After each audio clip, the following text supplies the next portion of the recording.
So how do you go about seceding? Well, do you actually have to secede? I don't think you do. I think you just convene your legislature. And by the way, I chose this shirt very carefully today. I almost wore my jeans, my boots, my hat, and a blue button-down Oxford shirt. Then I thought, man, I don't want anybody to mistake me for Rick Perry. But then I said, well, no, because these people know that I supported the real governor, Deborah Medina, so they'll know I'm not Rick Perry. Yeah, we love Deborah too. So all that is necessary really is to work your local representatives. Louis in the bag. Don't worry about him. You don't have to worry about it. He's going to vote 95% of the time the way you want him to vote. So you don't even have to babysit him. You don't have to read his newsletters or anything. He's going to vote the way you need him to vote. What you got to worry about is the guys in that building right across the street up in there. You got to worry about your local guys, and then the ones that you're sending to the legislature. Because here's the god-awful truth, ladies and gentlemen. Understand this. That monster on the Potomac River is going to spend 3.7 fake dollars that don't exist, but they're going to pretend like they spent $3.7 trillion. They can only do it if your state takes the bribe. If your state does not take the bribe, then they'll stop appropriating the money. If Rick Perry and Brandon Crichton and some of your good legislators say, we are not going to accept a nickel of Department of Education money, for example, and we're not going to obey your No Child Gets an Education Act dictates anymore either. And we're not going to do anything that comes from the de-educational force, the stupefying agency that's never educated anyone, known as the Department of Education. We're not going to take the money. Is this really that hard? Would you pay for your own kids' education?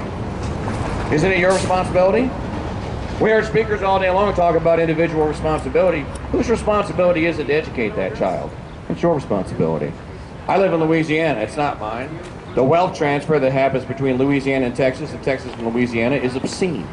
It was never part of the intent of that plan. It's printed on that document on that table over there known as the U.S. Constitution, and it needs to stop. Not only does it need to stop, it needs to be reversed. The debt that they have run up is not payable. Understand this as well. So why is your state, my state too, my governor, Jindal, why are joined together by a common border states, why are they still spending this money? Because the people are drunk. The people are drunk on OPM. That's other people's money, right? They love spending some other people's money.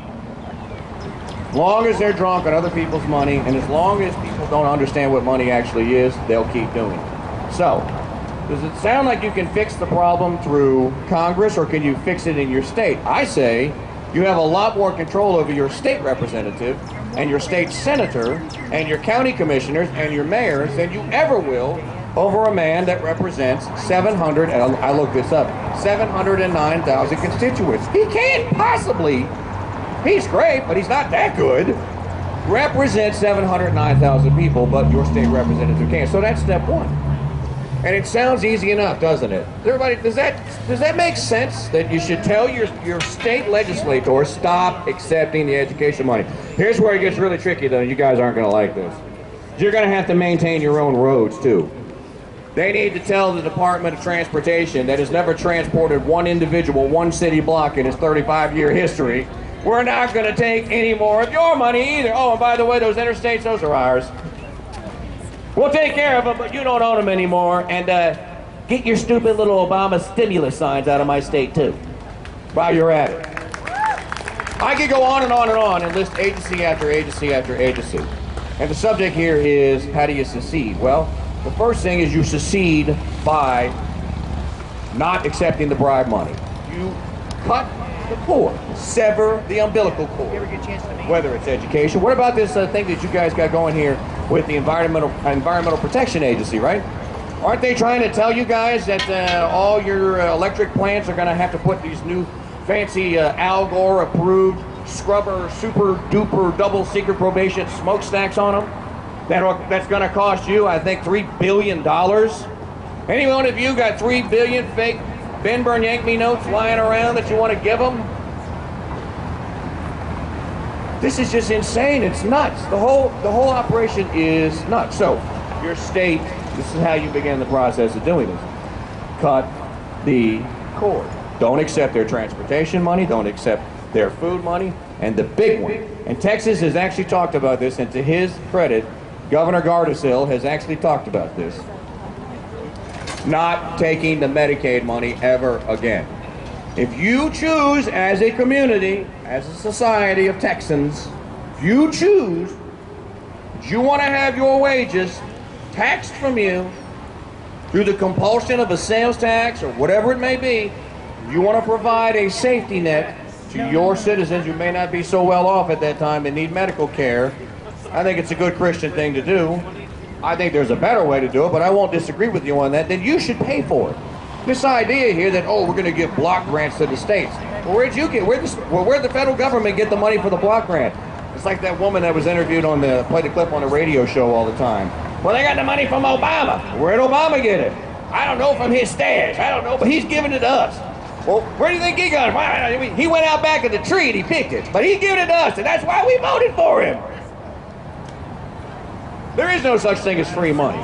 Your grandpa was right. I see some grandpas in the crowd today. They probably lectured some of you. Ain't no such thing as free lunch, son. Grandpa was right. So don't take the bribe money anymore. Now, you may say that, well, our legislature only meets every 2 years. We don't have the chance to do this. Well, there's a way to change that, too. You do have ballot initiative in this state. If you want your legislator to meet once a year, you can do that. If you want them to convene a special session, I've read your Constitution, you have the power to do that. This is not a powerless crowd. You got to stop acting like they control us. We control them. They don't have any power other than the point of the gun to take your money from you. And as the judge said earlier, stop taking the money. So that's how you can start the process of seceding. You can also just redeclare your independence and reestablish the Texas Constitution. I think it's 1853, or the original one, before the War of Northern Aggression forced you to put the anti-secession amendment in there. Just take it out. Put it in there. I hear it all the time. Mike, Texas put an anti-secession amendment. Take it out. Put it in there. Take it out. Simple as that. That's number one. Number two, there's a conference going on across the state here today. Two of my very dear, good friends are speaking there. So it's on in Texas. Dr. Tom Woods, Dr. Kevin Gutzman, two of the brightest, most brilliant historians this country has ever had, are speaking at a conference in Texas today in Austin called Nullify Now. Everybody know what nullification is? We can have a crash course. I can explain it really quick. Make it quick, he says. I got hecklers of it. You see, in Texas we have hecklers too. There was a guy, I think he was a founder. He might have even been a really smart one. I think his name was Jefferson something or other. Oh, Thomas Jefferson, yeah. And he had a little short buddy, and I think his name was Jimmy Madison or something. Yeah, James Madison, that was his name. These guys are idiots. They obviously were racists. They obviously were hick, hayseed, know-nothings, because anyone that talks about nullification has to be a hick, hayseed, racist buffoon. No one would even bring this up. This is just insanity. Why don't you just admit it? You don't like Obama because he's black. I don't know that Thomas Jefferson ever met Obama, sir. In 1798, the John Adams administration began the long train of abuses against the American public, violating their oath of office. They passed what came to be known as the Alien and Sedition Act, an absolutely disastrous, tyrannical piece of law. Jefferson and his colleagues, Madison included, were so terrified. Now, you got to remember, this is in 1798, when the federal government spent something on the order of, I think it was $3 million a year or something. And they were mortified that life as they knew it was going to end. This is under an actual constitution with actual hard money, no debt, nobody to pay back, no committees, no EPA, no housing and urban cabin development or anything like that. They didn't have anything. Had a really small federal government that minded its own business, like Louis said earlier. And they thought that this one act, the Alien and Sedition Act, was the end of days. This is how devoted they were to the concept of ordered liberty and enumerated powers. So, what did they do about it? Well, they probably had a couple of rallies in a square, something like this, and they decided that they needed to nullify it, which in that day meant make void. They went to the Virginia legislature. Thomas Jefferson wrote the Virginia Resolution in 1798. He gave it to a guy named John Taylor of Caroline, one of the greatest Americans that ever lived. And Taylor of Caroline was the sponsor for it. Here's the principle. There are 18 enumerated powers. You can count them. Oh, and by the way, one of them is not to unilaterally bomb the brown people of Libya. That is not an enumerated power.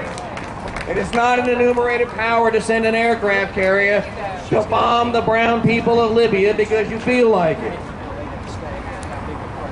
18 enumerated powers. We can argue. Some people say 19. I say 18. I think it's 18. When the federal government does something like, oh, I don't know, something stupid like provides tummy tucks for Iraqi women, say.